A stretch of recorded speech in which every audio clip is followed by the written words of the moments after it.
One evening, after thinking it over for some time, Harold decided to go for a walk in the moonlight. There wasn't any moon, and Harold needed a moon for a walk in the moonlight, and he needed something to walk on. He made a long, straight path so he wouldn't get lost, and he set off on his walk, taking his big purple crayon with him. We are all born with creative impulses, and early in our lives, we form ideas about what we want to be when we grow up. It takes time, energy, effort, and achievement to grow into the kind of people we want to be. Each of us draws a unique career path using the tools that we are provided through education and life experiences that begin when we are children. Really early on, I was really big into drawing. Coloring books were my favorite things ever. When I was probably 3 or 4, I think, was my earliest memory of doing anything creative. My parents were in the kitchen doing whatever, I don't even remember what they were doing at the time, but when they came in the room, I heard my mom say, "Chris, come in here, come look what Zach did."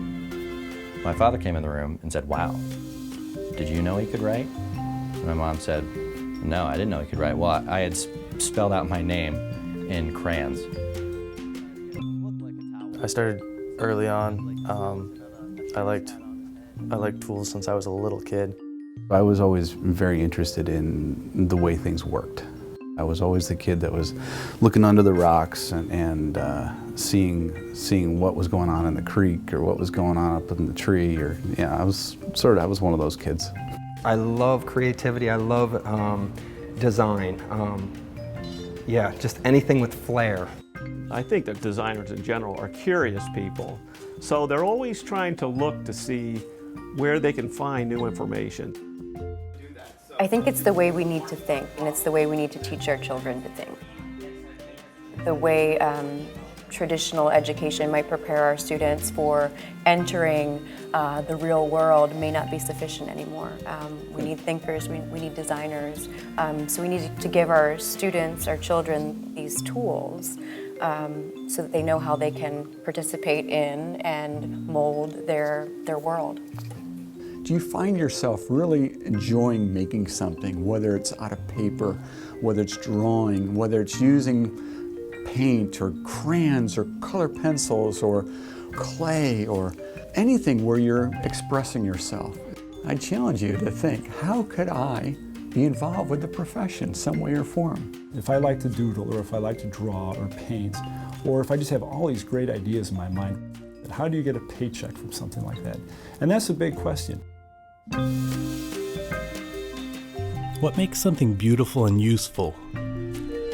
What effect does creativity have on how things are made?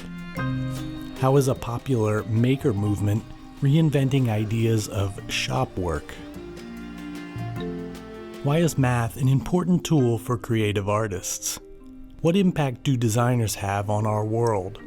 And what innovations might they create for the future?